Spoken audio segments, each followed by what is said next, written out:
여러분 사사기 전체 내용을 보면 하나님께서 사용하시는 사사들의 면모가 점점 더 기대에 미치지 못하게 되는 것을 우리가 봅니다. 기드온도 처음에 시작 잘했지요. 하지만 나중에 변질이 되고 입다도 잔인하게 변해버렸습니다. 그리고 우리가 13장부터 묵상하고 있는 삼손도 마찬가지입니다. 하나님께서 사용하고는 계시지만 삼손 자체는 사사로서 참 많이 부족함, 아쉬움을 우리가 느끼게 됩니다. 여러분, 그래서 우리가 사사기 전체를 통해서 얻을 수 있는 메시지는 전체에 흐르는 메시지, 그 줄기가 있는데 그것은 인간의 어떠함이 아니라 하나님께서 직접 구원의 역사를 이끌어 가신다는 것을 우리에게 보여주고 있습니다. 여러분, 삼손은요 시작부터 실망스럽습니다. 블레셋 딥나 여인을 데려다가 결혼을 하려고 합니다.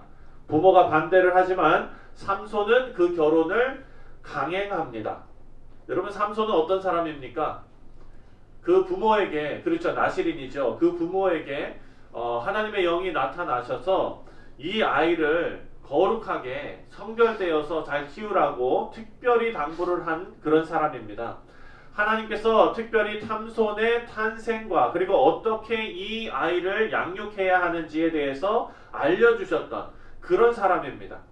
삼손은 블레셋의 손에서 하나님의 백성들을 구원하게 하실 그런 사람으로 세워진 그런 사람인데, 이방 여인이고 또 그 당시 이스라엘을 압제하고 있었던 블레셋 여인과 결혼을 합니다.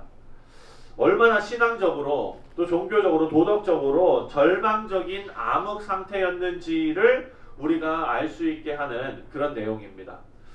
여러분, 그렇습니다. 결혼하면서 참 제가 청년 사역을 하면서 결혼이 우리 청년들한테는 가장 큰 이슈지요. 네. 그래서 저한테 찾아와서 기도 부탁을 하면서 여러 가지 얘기를, 목사님 이 오빠가 좋을까요? 저 오빠가 좋을까요? 참, 그러면은 둘 다 괜찮습니다 얘기해야지 어떡합니까? 네, 우리 같은 청년분데. 네, 여러분, 그래요. 결혼이 참 정말 모든 그 청년들에게는 정말 중요한 그런 일입니다. 그런데 문제가 생겨요. 목사님한테 와서 상담받는 그 이유 중에 많은 부분이 어떤 거겠습니까? 자기 양심에 찔리니까 오는 거예요. 마음이 불편하니까. 왜 불편할까요? 저 오빠는 다 좋아요. 네, 가족도 좋고 오빠 성품도 좋고 뭐 그냥 직장도 좋고 다 좋아요. 그런데 안 믿어요. 그러면은 목사님한테 어떻게 해서든지 허락받고 싶은 거예요. 네. 와가지고 그냥 아유 괜찮습니다, 잘 한번 사귀어 보세요, 뭐 사귀다가 믿을 수도 있겠지요, 이 얘기를 듣고 싶은 거예요. 제가 그 얘기를 할까요, 안 할까요? 네, 엉뚱한 사람한테 와서 물어보고 있는 거예요 지금. 네. 그런데 여러분, 그렇습니다. 우리 청년들이, 또 여기 이제 그 자녀들도 이제 계실 텐데, 우리 자녀들이 결혼할 때가 돼가지고 부모의 마음에 들지 않는, 사실 그건 중요하지 않아요. 예, 그렇지만 정말 신앙의 그런 청년을 데리고 와가지고 결혼하겠다고 얘기하면 얼마나 좋을까. 하지만 안 믿는 신앙이 없는 사람을 데리고 와서 그냥 좋다고 결혼하겠다고 할 때 그 부모의 심정이 어떨까? 여러분, 그거 뜯어 말릴 수 있으십니까? 어려운 일이에요. 그렇다면 우리가 어떻게 해야 될까요? 중요한 것은요, 데리고 왔을 때 안 된다, 허락한다, 허락 안 한다, 이게 중요한 게 아니라 어렸을 때서부터 신앙으로 가정을 이루고 또 나와 신앙이 맞는, 나와 신앙이 같은, 하나님의 복을 누리는, 하나님을 아는 그런 가정을 꾸렸을 때에 누리는 그 행복과 그 복을 어렸을 때서부터 보여주고 경험시켜줘야 한다는 거예요. 그래서 그 아이가 자라나서 나도 이런 가정을 꾸리고 싶다 하는 그런 마음으로 결혼을 준비하는 것이 정말 복된 일입니다. 그렇다면 여러분, 믿지 않는 사람이랑 결혼한 그런 부분은 어떨까요? 그건 인생 실패한 겁니까? 그 결혼 실패한 겁니까? 그렇지 않습니다. 그 과정 가운데서도요, 하나님의 섭리가 또 있어요. 네. 그래서 나는 믿지 않는 남편이랑 내가 미쳤지. 제가 어제 얘기했죠. 이불킥이 뭐라 그랬죠, 여러분? 네, 후회하는 거, 그냥 내가 왜 그랬지, 이런 거라 그랬죠. 결혼을 하고 났는데 처음에는 좋아가지고 결혼했는데 안 믿는 사람이랑 결혼을 했어요. 살다 보니까 여러 가지 문제도 생기는데 아유 나의 결혼은 실패했나 보다. 여러분 우리는 또 그렇게 생각하지 말아야 합니다. 일단 결혼했잖아요. 하나님 섭리 가운데 그 가정이 하나님께 쓰임받는 또 아름다운 가정이 되도록 끊임없이 기도하며 하나님 앞에 붙잡고 매달려야죠.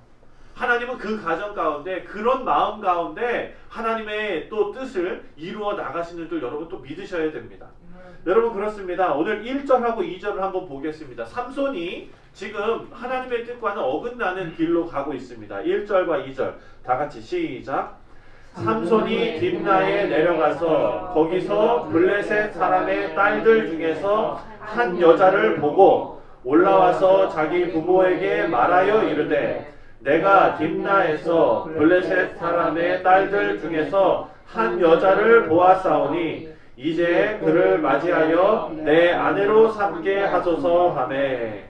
삼손이 이방 여인과의 결혼을 허락해달라고 지금 부모님을 조르고 있습니다. 1절 2절을 보니까요 보았다 라는 말이 계속해서 반복되고 있어요. 그렇다면 여러분 이거 뭡니까? 삼손은요 가지 말아야 할 곳에 가서 보지 말아야 할 것을 계속 본 것입니다. 삼손의 잘못된 선택은요 여기서부터 시작된 거예요.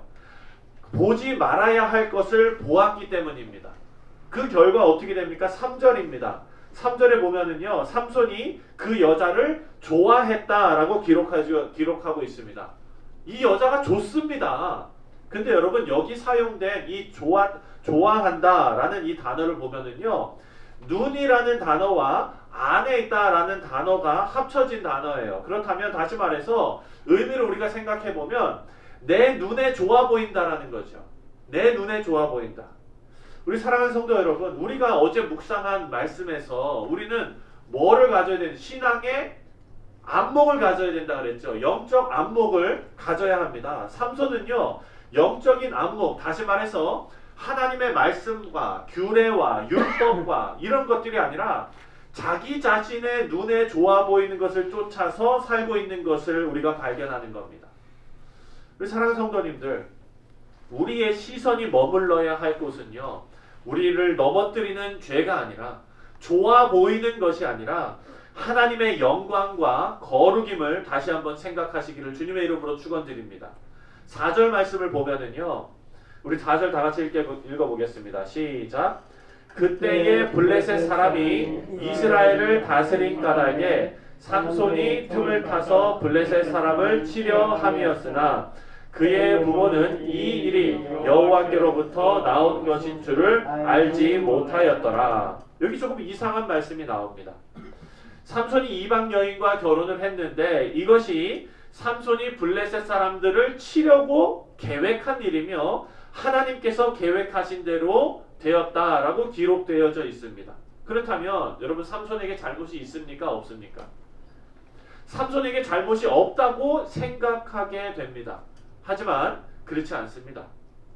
삼손이 블레셋 사람들을 친 것은요 결과입니다.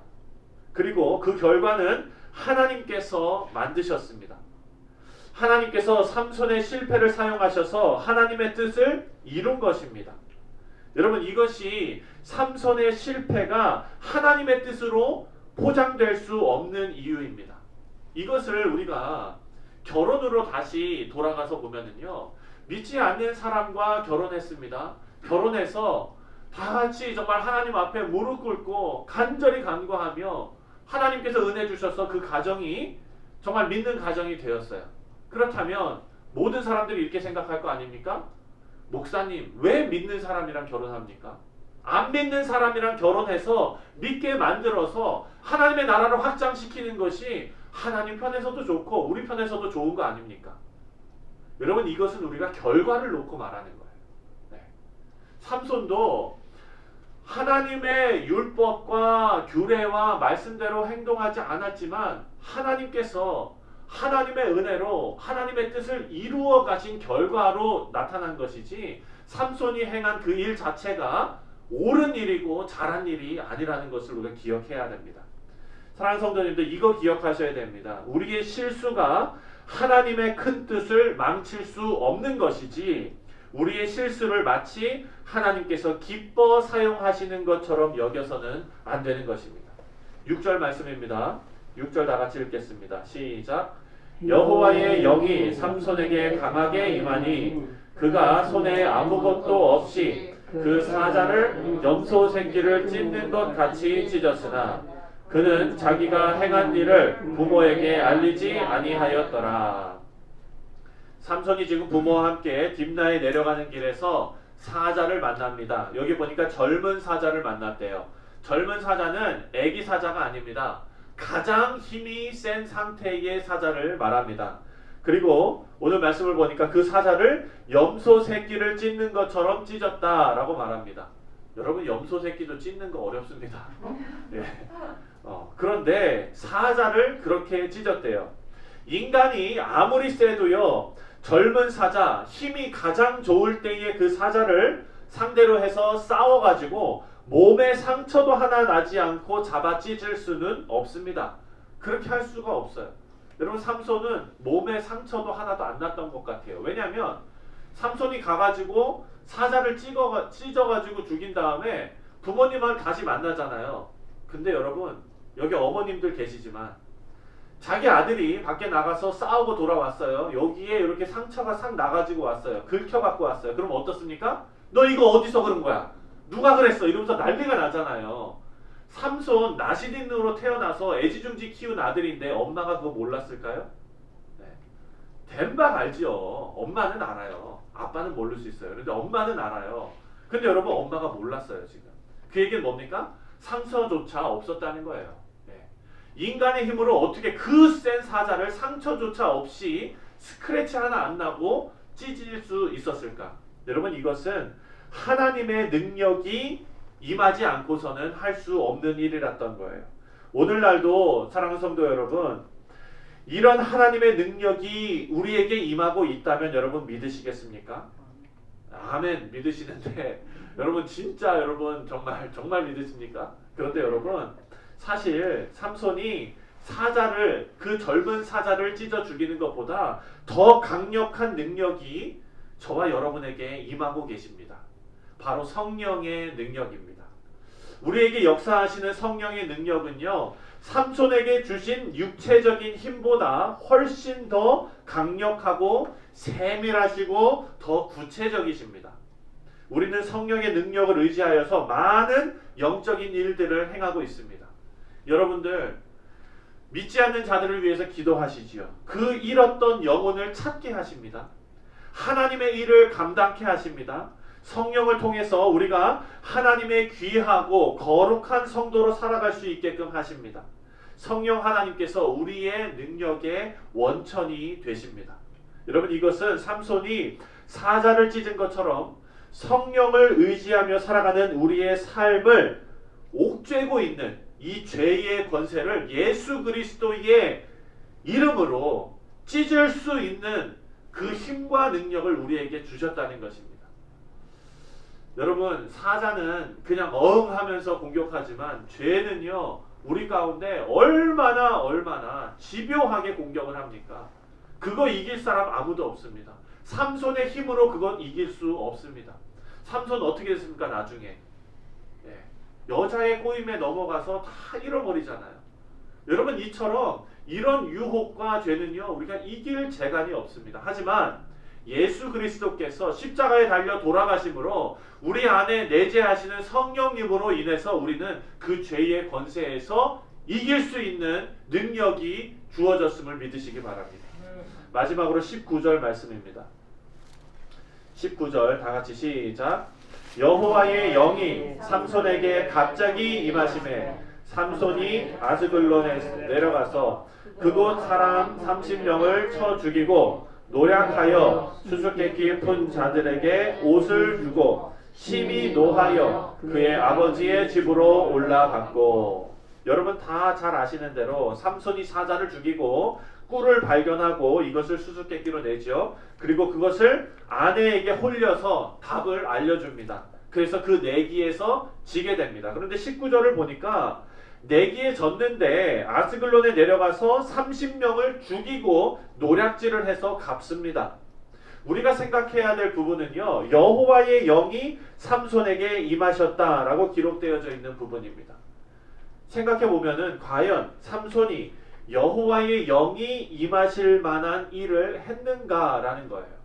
지금까지 삼손이 한 일을 보면은요, 과연 거룩한 자로서 여호와의 영이 임할 만한 일을 지금 했냐고요.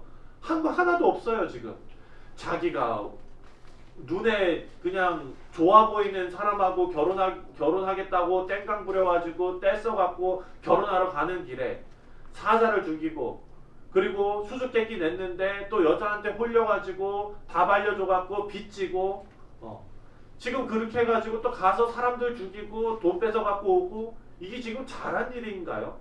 그렇지 않아요. 그런데 지금 여러분 우리가 여기에서 꼭 기억해야 할 것은 지금 삼손의 이야기의 흐름을 우리가 생각해야 됩니다. 삼손은요, 지금 계속해서 정말 어리석은 길로 가고 있습니다. 그럼에도 불구하고 하나님께서는요, 하나님의 뜻을 이루어 가신다는 내용으로 지금 가득가득 채워져 있는 것입니다. 삼손은 하나님 앞에 내세울 것이 아무것도 없습니다. 지금 계속 사고만 치고 있습니다. 그럼에도 불구하고 하나님께서는 삼손이 망쳐놓은 일에서 하나님의 일을 계속해서 이루어 가십니다. 놓지 않고 가시는 거예요. 우리 사랑하는 성도님들, 하나님께서는요, 무에서 유를 창조하십니다. 특별히 사사들이 특별해서 쓰임 받은 것이 아니라 오히려 그들의 못남이 하나님의 영광을 더욱더 드러내고 있습니다. 왜냐하면 하나님께서 하셨다고 밖에는 고백하지 못하도록 만들기 때문입니다. 우리를 구원하신 하나님의 섭리가 바로 여기에 있습니다. 내세울 것 하나도 없었던 우리들을 하나님께서 구원하십니다. 그리고 하나님께서 이들을 구원하겠다라는 그 의지로 저와 여러분을 잡아다가 끌고 와서 구원의 자리에 놓으셨습니다. 여러분, 이 은혜를 꼭 기억하시면서 하나님 앞에 두 손 들어 항복하시는 우리 성도님들 다 되시기를 주님의 이름으로 축원드립니다. 기도.